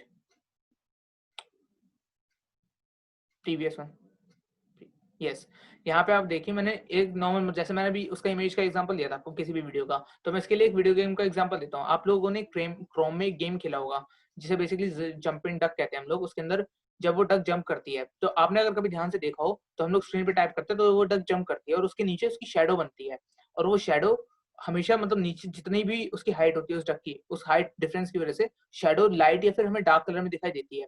अब आप अज्यूम कर सकते हो कि उनकी ग्राफिक्स ने ये कैसे इसके अंदर जो एल्गोरिथम्स पुट है उन्होंने किस वैल्यू में या फिर किस वे में ये कैलकुलेशंस की होंगी कि कितनी हाइट पे मतलब हाइट की डिफरेंस की वजह से हमें वहां पे वो दिखानी है। खैर बेसिकली ये सारा काम तो प्रोग्रामर्स का है ये लेगिंग करने का, लेकिन हम इसका एक रफ व्यू अज्यूम कर सकते हैं। जैसे आप एक ग्राफ अज्यूम कीजिए जिसके अंदर हमने जैसे अभी उस लास्ट ग्राफ में ऑब्जेक्ट रख रखी थी जो कि सेकंड क्वाड्रेंट के अंदर थी। बेसिकली एक वो बॉक्स सेकंड क्वाड्रेंट के अंदर था और एक्स एक्सिस पे उसे बढ़ाता जाता, मतलब उसे एक्स एक्सिस के वाई एक्सिस पे वैल्यू 0 और एक्स एक्सिस पे उसकी वैल्यूज को थोड़ा थोड़ा रेज करता जाता, तो वो बॉक्स बीच में आता रहा, मतलब उस पे बीच में आता, उसके ग्राफ के बीच में आता। और इसकी वजह से जो उसकी हाइट होती है वो डिफरेंस एक नीचे जो ऑब्जेक्ट बनती है मैं उसी में डिफरेंस दे सकता हूँ किसी भी प्रोग्रामर से, मतलब किसी भी कोई भी प्रोग्रामर ये कर सकता है, नीचे एक बेसिक डिफरेंस दे सकता है और नीचे जो कलर इमेज दिखाई देगी हमें वो डार्क या फिर लाइट ही दिखाई देगी, ये भी हम लोग प्रोग्राम कर सकते हैं। और ये बेसिक डिफरेंस अपने ग्राफिकल फॉर्म यूज की तो ये बेसिक यही हो गया कि हमने यहाँ पे मैट्रिक्स यूज की। और ऐसे शाइनी सिल्वर गॉबलेट, जैसे मैंने विजन की बात की थी, तो उसके अंदर हम लोग अपने विजन में डिफरेंस समझाने के लिए मैंने एग्जांपल लिया। आप लोगों ने सुना या कार्टून्स में देखा भी होगा, जिसके अंदर हम एक लेडी होती है जो एक बेसिक रूम में बैठी हुई होती है और उसके पास एक शाइनी सा गॉबलेट होता है, यानी बॉल होती है छोटी, जिसके अंदर आपको फ्यूचर देख के बताती है वो। और मैं वैसे कह रहा, मैं उससे लेना देना नहीं है, हमें देखना उस गॉबलेट को, मैं उसकी बात कर रहा हूँ। तो शाइनी सिल्वर गॉबलेट में हम लोग अगर अपना फेस देखें या फिर अपनी इमेज देखें, तो हम लोगों को सामने वाली इमेज तो इजीली दिखाई दे जाती है सामने की, लेकिन अगर उसके थोड़े से साइड वाली इमेज देखें तो एक तो पहले सबसे पहले कर्ली होती है बहुत ज्यादा, तो वो थोड़ा सा टिपिकल होती है अंडरस्टैंड करने में कि हमारी वेव कितनी खिंच रही है, हमारी इमेज कितनी चौड़ी दिखाई दे रही है। लेकिन मतलब ये मोशन हमें डिफरेंस समझा सकता है कि हमारे दिमाग में भी काफी ज्यादा ग्लिच हो जाते हैं इस चीज का। बेशक मैं मानता हूँ कि वो कोई प्लेन सरफेस नहीं है जिसमें हमें इमेज एकदम क्लियर दिखाई दे, बट वो जो कर्ली डिफरेंस होते हैं, उस मतलब हमारे दिमाग ने जो समझा उस चीज को, उन कर्ली डिफरेंसेस को, इसी वे में ये चीज डिफरेंस दिखा देती है कि 3D ऑब्जेक्ट में 2D ऑब्जेक्ट में कितना डिफरेंस होता है। और हम लोग उसे बॉल को देख पा रहे हैं 2D में, अगर हम उसकी इमेज देखें तो हम लोग उसके अंदर ऐसा नहीं देख सकते। जिस वे अगर हम लोग कोई गोल मिरर यूज करें, जिसे हम लोग उसी सिल्वर गॉबलेट का 2D वर्जन कह सकते हैं, क्योंकि वो भी रिफ्लेक्टिव सरफेस है और शेप में गोल है, लेकिन वो 2D है। और वो जो हमें दिखा रही है वो बिल्कुल साफ सरफेस है हमारी, बट वो जो गॉबलेट है वो हमें थोड़ा सा विजन वो होकर दिखा रही है। 3D में डिफरेंस आ गया, बिल्कुल साफ साफ आ गया। Matrix multiplication, yes, so I'm going to the next topic, which is matrix multiplication. Next page है, yes, matrix multiplication is used to find the frequency of single cell array. मैं इस पूरी ग्राफ को ज्यादा टाइम वेस्ट ना करते हुए एक एग्जांपल से समझाता हूँ आपको इस पूरी बात को। आप अज्यूम कीजिए, आप अज्यूम नहीं करना, आपको एक्चुअली आपको पता होगा कि कई आजकल जो हमारा बायोलॉजी सेक्टर है ऑब्वियसली काफी ज्यादा हाई लेवल पे है वो, और वो बेसिकली आजकल रिसर्च कर रहे हैं इस वे में लेकर कि अगर आपके बॉडी पे कोई स्कार्स हैं, मतलब कोई निशान है या फिर बर्थ मार्क है या फिर कोई भी, आप उसे सर्जरी से रिमूव करवा सकते हो। बट अगर आपकी बॉडी पे कोई किसी भी डिजीज की वजह से अगर कहीं पे कोई होल है या फिर किसी जगह पे कुछ सेल्स, मतलब कुछ सेल्स की कमी की वजह से या बॉडी में किसी कमी की वजह से आपकी बॉडी पे कोई ऐसा मार्क है जिस पे सर्जरी नहीं हो सकती, तो वहाँ क्या हो सकता है? हम लोग अगर हम ये किसी ऑब्जेक्ट के साथ बात करें, जैसे किसी भी प्लास्टिक बॉल के साथ, तो हम वहाँ प्लास्टिक की फिलिंग कर सकते हैं जिस चीज से बना हुआ हो। और ऐसे अगर हम अपनी बॉडी के साथ करें, यही उनकी बेसिक रिसर्च है कि वहाँ पे सेल रिफिलिंग हो जाए। और सेल रिफिलिंग अगर हम इसका रफली व्यू देखें तो हम लोग इसमें यूज करेंगे सीएनसी मशीन, यानी जो 3D ऑब्जेक्ट प्रिंटर होता है असल में, जो किसी भी एलिमेंट या फिर मेटल को मेल्ट करके और 3D ऑब्जेक्ट बनाता है, जैसे कि हम लोग बॉल्स या फिर अपने जितने प्लास्टिक टॉयज होते हैं वो सभी इन्हीं के हेल्प से बनते हैं। और उसी को यूज करें हम, क्योंकि हम हाथ से तो जैसे अपने टूथ फिलिंग करवाते हैं उस वे में हम लोग अपनी ऐसे किसी ऐसा ऑपरेशन तो नहीं करवा सकते हम लोग, लेकिन इसलिए मशीन जो इस काम को करेंगी वो परफेक्टली करेंगी। अब हम लोग उस जगह हम अज्यूम कर लेते हैं कि हम लोगों के हाथ में ऐसा कोई डिजीज है या फिर कोई ऐसा क्षेत्र है और वहां हमें फिलिंग करवानी है या ऑपरेशन करवाना है, तो उस जगह पे हम लोग सबसे पहले तो उस जगह का एरिया निकाला जाएगा। वो कैसे? हम लोग, ये तो खैर सबको पता है कि हम लोग उसका एरिया इंटीग्रेशन की हेल्प से निकालेंगे, क्योंकि इंटीग्रेशन ही है जो किसी भी एक ऐसा ऑब्जेक्ट जिसका हम लोग एक रफली व्यू या फिर एक शेप नहीं बता सकते, उसका एरिया निकाल देगी वो। और इंटीग्रेशन और डेरिवेटिव्स का एरिया निकाल के एक बेसिक रफ आउटपुट तैयार करके मॉड्यूल की फॉर्म में किसी भी एक मशीन प्रोग्राम करेंगे। वो मशीन सीएनसी मशीन को, मतलब उस प्रिंटर को आउटपुट देगी, इनपुट देगी, जिससे वो सारा डाटा प्रोसेस करके उस वे में वर्क करेगा जैसे उसे करना है, मतलब जैसे भी उसे ऑपरेशन या फिर वहाँ फिलिंग करवानी है जिस भी बंदे को, और वो सारा डाटा मतलब सारा डाटा स्ट्रक्चराइज करके काम कर देगी और आपका काम बिल्कुल परफेक्टली हो जाएगा। और बेसिकली वो बस ये जो रिसर्च है इसमें मैट्रिक्स कैसे यूज हुई, आपने वहां बात की 3D प्रिंटर की, और 3D प्रिंटर 3D नाम में आ रहा 3 डायमेंशन इन द सेंस कि हमने वहाँ एक्स वाई और जेड तीनों एक्सिस पे काम किया, और एक्स वाई और जेड तीनों एक्सिस पे इतने परफेक्शन से काम ऑब्वियसली मशीन कर सकती है, हाथ नहीं कर सकते हमारे ह्यूमन हैंड्स, क्योंकि वो माइंड काफी डिस्ट्रक्टिव होता है, तो इस वजह से मशीन वहां काम कर सकती है। और हमने वहां पे जितना भी डाटा उसे स्ट्रक्चराइज करके दिया, आप आइडिया लगा सकते हो कि जो वहां से कैलकुलेशन इंटीग्रेशन ने उसे करके दी थी हर एरिया की और उसके अंदर के एटमॉस्फेरिक टेम्परेचर की, वो सारी कैलकुलेशन उन्होंने उसे मैट्रिक्स की फॉर्म में दी होंगी, क्योंकि उन्होंने उससे समझाया होगा उस मशीन को कि उसे जो आउटपुट देना है वो हर डायरेक्शन में कितना देना है, कितने डिफरेंस पे रख के देना है। और यहाँ पे हमने इसमें मैट्रिक्स यूज की बायोलॉजी सेक्टर में भी। और मैट्रिक्स मल्टीप्लिकेशन हमने क्यों यूज की? मैट्रिक्स मल्टीप्लिकेशन ऐसे कि हमने उसे केवल एक डायमेंशन में तो किया, बट उसके साथ साथ हमने वहाँ पे बहुत सारी चीजों का ध्यान रखा, जैसे कि उसके बाहर की सरफेस खराब ना हो जाए हमारे हेल्थ मतलब बॉडी की, या उसमें कोई ऐसा ना हो कि अंदर किसी भी वे में या फिर किसी भी चीज में की फिलिंग की वजह से या उसकी हीट की वजह से कोई भी ऐसा वे हो कि अंदर कोई डिजीज और कोई और डिजीज आ जाए, इस वजह से हमने इसे यूज किया। मैट्रिक्स मल्टीप्लिकेशन को बेसिकली इसी वे में यूज करते हैं। Next, yes, So I'm going to the next topic, which is applications of determinants. जैसे कि हमें पता है कि मैट्रिक्स यूज होती है रिप्रेजेंट करने के लिए कोफिशिएंट्स को किसी भी एक सिस्टम में, मतलब लीनियर इक्वेशंस के सिस्टम में। वहीं पे डिटरमिनेंट यूज होते हैं उन इक्वेशंस को सॉल्व करने के लिए जिन मतलब जो कंप्यूटेशनली थोड़ा एफिशिएंट हो। अब आप अज्यूम कर सकते हो कि हम लोग जो आजकल स्ट्रक्चर्स यूज करते हैं, जो बेसिकली हम नॉर्मल स्क्रीन देखते हैं, वो 2D स्क्रीन्स होती हैं, उनकी कैलकुलेशंस होती भी है, मैट्रिक्स में उनकी कैलकुलेशंस होती हैं। बट अगर हम बात करें उसकी जैसे मैं बात करता हूँ VR box, yes VR box. तो वीआर बॉक्स आपको पता होगा, वर्चुअल रियलिटी बॉक्स, मतलब वर्चुअल रियलिटी बॉक्स, इसके लिए मैंने आगे एक एग्जांपल दिया, बट अब इसका बेसिक रिव्यू जिसके साथ मैं बताता हूँ कि जो वर्चुअल रियलिटी बॉक्स होता है उसकी सारी बेसिक कैलकुलेशंस या जो हमें वो मोशन सी मोशन दिखाने वाला है, वो सब बिल्कुल सारे जो सारा का सारा उसका जिन भी एल्गोरिथम से मिलके वो सारा उसका विजन बना है, या फिर जो भी कलर्स में डिफरेंस या फिर जो भी हमारे विजन में डिफरेंस आ रहा है, वो सब मतलब डिटरमिनेंट्स की कैलकुलेशंस की हेल्प से ही हुआ है। अब नीचे मैंने यहाँ पे एक बेसिक छोटा सा एग्जांपल लिया समझाने के लिए इन दोनों में डिफरेंस। अब आप देख सकते हो जैसे बेसिक डिफरेंस है कंप्यूटेशन की फॉर्म में, कंप्यूटेशन की फॉर्म की बात कर रहा हूँ। एक बॉक्स अज्यूम कीजिए जिसके अंदर 100 वर्ड्स कैपेसिटी है उस बॉक्स की, और वही सेम साइज का बॉक्स 200 वर्ड्स की कैपेसिटी रखता है। और इनमें जो 100 बॉक्स वाला बॉक्स मतलब 100 वर्ड्स वाला बॉक्स है ये मैट्रिक्स का बॉक्स है, और 200 वाला डिटरमिनेंट का। अब देखिए साइज सेम था, जितना भी मैं अब इसमें कंप्यूटेशन की बात कर रहा हूँ तो मैं कहता हूँ जितना भी स्टोरेज था वो सब सेम था, लेकिन वह डिफरेंस कहाँ पे आया, उनकी वैल्यूज के साथ। उनके पास कितना ज्यादा डाटा स्टोर हो सकता है, कितना ज्यादा हमें विजन दिखा सकते हैं वो, यानी कि एक नॉर्मल गेम हमें 3D व्यू में कितना रियलिस्टिक दिखाई देगा, ना कि उसे 2D व्यू में खेलने से। तो ये इस वे में हेल्पफुल है नॉर्मल डेली लाइफ में।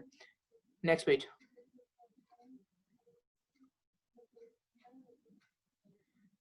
यस, तो स्टडी ऑफ डिटरमिनेंट्स, मैं इसे एक क्वेश्चन के वे में लेके चलता हूँ कि हम लोग डिटरमिनेंट की स्टडी करते भी क्यों हैं।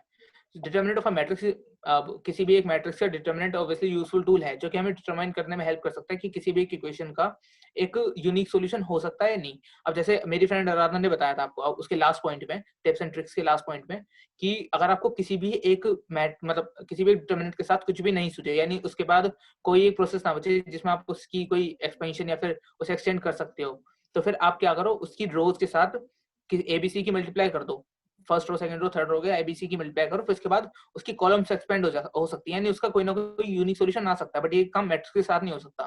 तो ये बेसिक डिफरेंस भी है और ये हेल्पफुल भी है। अब क्योंकि अब सोचिए ये अगर मैट्रिक्स किसी एक जगह पे आके कंप्यूटर हमें मैट्रिक्स के साथ एरर दिखा सकता है, लेकिन जब एक चीज है जो उसे ऐसा वे दे सकती है जिसके साथ उसका एरर बहुत, उसके एरर के चांसेस 100 टू एकदम 80 रेज हो जाएंगे, कि उसके एरर के चांसेस 80% गिर जाएंगे, तो ऑब्वियसली वो यूजफुल तो है, उससे ज्यादा यूजफुल है बल्कि मैट्रिक्स से। और एक मतलब geometric interpretation can be given to the value of a determinant of square matrix with real entries. अब जैसे मैंने आपको मतलब एक वो दिया था, मैं एक बेसिक रफ व्यू देता हूँ कि हम लोग ऐसे एरियाज जो कि मतलब एक नोट है, पहले एक शॉर्ट नोट समझ लेते हैं। The absolute value of a determinant gives the scalar by which the area और volume is multiplied under the associated linear transformation. जैसे कि मैंने एग्जांपल दिया था आपको उस बॉक्स का जिसके हम लोगों ने इमेजेस, जिसके हमने वीडियो देखी थी, मतलब हमने वीडियो बनाई थी और उसके 90 इमेजेस शॉट्स किए थे हमने, और उसे हमने मैट्रिक्स के वे में समझा था। बट अगर हम उसी को मैट्रिक्स के वे में ना समझकर 3D व्यू में यानी कि डिटरमिनेंट्स की फॉर्म में समझे, जो कि उसे 3 डायमेंशनली दे भी देगा, व्यू भी दे देगा, हमें समझा देगा उसे 3 डायमेंशनली, तो हम लोग किसी भी एक स्क्रीन पे, यानी हम लोग उसे बेसिक नॉर्मल स्क्रीन पे तो नहीं देख सकते, लेकिन अगर हम वीआर बॉक्स के थ्रू या फिर किसी भी ऐसे वर्चुअल रियलिटी विजन के थ्रू हम उसे देखें तो हम उसे ऐसे सीम कर पाएंगे जैसे हम लोग उसे सामने बैठ के देख रहे हो, और इसकी बेसिक कैलकुलेशन सारी डिटरमिनेंट्स की हेल्प से ही होंगी। और ये ज्योमेट्रिक मतलब इसकी geometric interpretation in the sense मेरा यही था समझाने का। Next point, next page, sorry. Yes, determinants in real life. अब commonly in case of 3D graphics when a matrix, मतलब 3D ग्राफिक्स के नॉर्मल केस में मैट्रिक्स यूज की जाती है लीनियर ट्रांसफॉर्मेशन दिखाने के लिए, जैसे कि वो बॉक्स वाला एग्जांपल जिसके हम लोगों ने किसी एक वीडियो के साथ हर एक की एक ट्रांसफॉर्मेशन देखी थी अलग अलग इमेजेस में। और यहीं पे जो मतलब डिटरमिनेंट यूज होगा वो रिप्रेजेंट करने के लिए एफिशिएंट होगा, हम उसे उसकी मतलब उसकी डिग्रीज की फॉर्म में भी, यानी उसकी डिग्रीज यानी उसके एंगल्स के डिफरेंस में भी। यानी मैं इसके लिए एग्जांपल दूंगा वर्चुअल रियलिटी बॉक्स, जैसे कि मैंने पहले बताया वर्चुअल रियलिटी बॉक्स किस वे में काम करता है। अब मैं इसे एग्जांपल देने के लिए एक गेम का एग्जांपल देता हूँ आपको। आपको पता होगा मार्वल के चैंपियंस गेम के बारे में, मतलब मार्वल चैंपियंस उसका बेसिक नाम है, और वो मार्वल सिनेमैटिक यूनिवर्स का गेम है, और वो एक ऐसा वीडियो गेम है जिसके अंदर हम लोग मैं जो बात करता हूँ आयरन मैन के सूट की बात करता हूँ, वो हमें ऐसा व्यू देता है कि जैसे हम लोग उसके सूट के अंदर है, और बेसिकली आयरन मैन कैरेक्टर उसका कैरेक्टर उसके पास ऐसा एक फ्यूचरिस्टिक सूट है, टेक्नोलॉजी वाइज ऐसा सूट है जो हमें अंदर बैठे हुए मतलब अंदर सूट के अंदर होते हुए सारा मोशन ऐसे सब कुछ ऐसा दिखाता है जैसे हम लोग उसे असल में देख रहे हो। और अगर हम उसे वीआर बॉक्स के थ्रू देख रहे हैं तो हमें ऐसा मतलब मोशन जो उसके सामने है भी नहीं, हमें वो भी असल में दिखाई देता है। यानी वो अपने एनिमी से जब भी फाइट कर रहा होता है या फिर कुछ भी हम लोग कुछ भी उसके अंदर देख रहे होते हैं तो वो सब कुछ हमें रियलिस्टिक दिखाई देता है बिल्कुल। और ये रियलिस्टिक में जब इसकी सारी कैलकुलेशन डिटरमिनेंट की फॉर्म में की जाती है, क्योंकि अभी हमने ऊपर वाली डेफिनेशन के अंदर पढ़ा कि वो डिग्रीज में मतलब उनकी डिग्रीज में भी डिफरेंस दिखा के हमें वर्क करता है। अब determinant use an area which required the knowledge of form और कॉम्प्लिकेटेड स्ट्रक्चर्स। मैं इसके लिए एग्जांपल दूंगा बर्मुडा ट्रायंगल का। बेसिकली मैंने पहले इस डेफिनेशन में कहा आपको कि जो डिटरमिनेंट यूज होता है वो ऐसे एरियाज को दिखाने के लिए, शो करने के लिए यूज होता है जिनका थोड़ा कॉम्प्लिकेटेड स्ट्रक्चर होता है। अब नेक्स्ट पेज। सो ये एट लास्ट मैं आपको ये इसके थ्रू सबको समझाता हूँ। अगर आप थोड़ा जूम करके देखो तो आपको दिखाई देगा। यस, बर्मुडा ट्रायंगल का एग्जांपल लेता हूं मैं। The Bermuda triangle is a large triangular region. मतलब Bermuda triangle basically large triangular region है जो कि अटलांटिक ओशियन में है।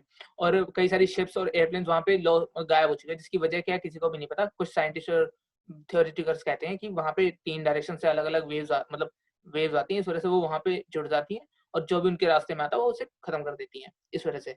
But triangle is formed by the imaginary lines. मतलब ये जो ट्रायंगल हम लोग जिसे एक इमेजिनरी ट्रायंगल अज्यूम किया हमने, ये इमेजिनरी लाइंस के थ्रू कनेक्टेड होता है जो कि 3 पॉइंट्स को जोड़ती हैं, बर्मुडा को, प्यूर्टो रिको को और मियामी फ्लोरिडा।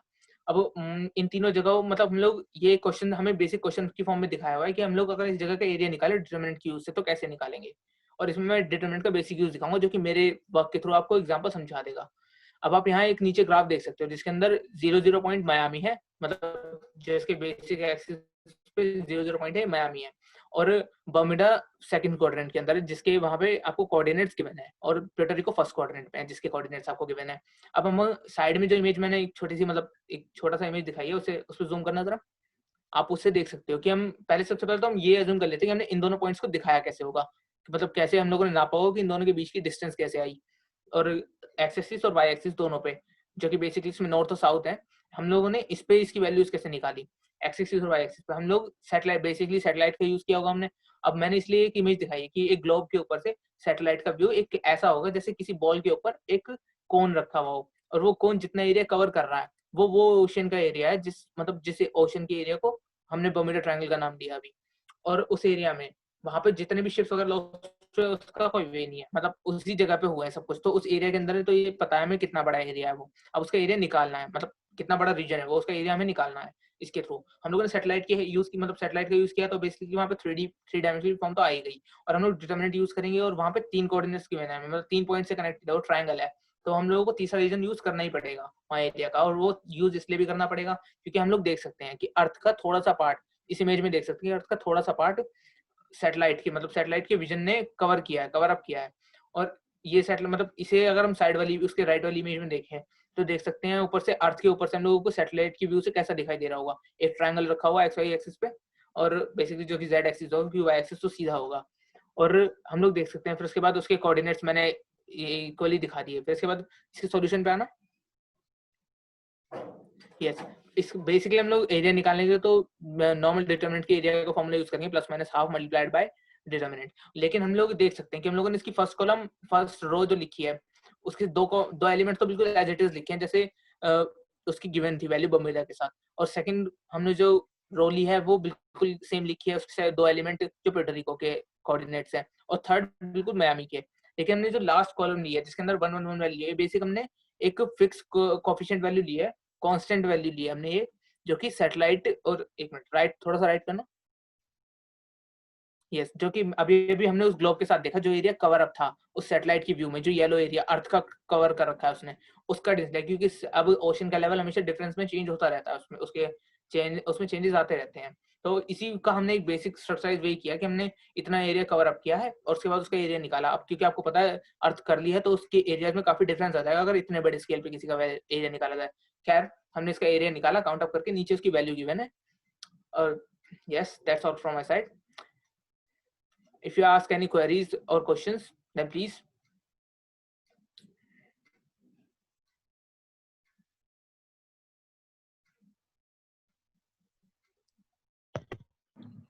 हेलो, हाँ बेटा मेरा यहाँ पे एक क्वेश्चन है, what is the unitary matrix? Hello. हाँ सर, मैट्रिक्स यूनिटरी में सर जिस मैट्रिक्स में केवल 1 1 हो, अच्छा, उसके यूनिटरी सारे मैट्रिक्स बोले। Whole element. और हर्मिशियन मैट्रिक्स क्या होता है? What is Hermitian matrix? Sir मैं बताती हूँ सर, हर्मिशियन मैट्रिक्स क्या होता है। Sir a into a to the power theta equal to अगर हमारा आ जाता है वही a, तो ये हमारी होती है हर्मिशियन मैट्रिक्स। अब आता है कि a to the power theta क्या होता है सर हमारा, जब a ट्रांसपोज का कोई भी मैट्रिक्स है उसका ट्रांसपोज कीजिए और फिर उसका कॉन्जुगेट निकाल लीजिए, या फिर आप किसी भी मैट्रिक्स का कॉन्जुगेट कीजिए फिर आप उसका ट्रांसपोज निकाल लीजिए, ये होता है हमारा a थीटा। ये जो कॉन्जुगेट होता है कॉन्जुगेट मैट्रिक्स सर हमारे रियल नंबर्स में नहीं होता है, जिसमें हमारा आई होता है इमेजिनरी नंबर, ये हमारे इसी में ही कॉन्जुगेट लगेगा। Suppose a plus i b, इसका कॉन्जुगेट होगा हमारा a minus i b. Okay ma'am, thank you ma'am. Thank you so much, sir. Now I'm going to invite Director sir to say a few words on this presentation.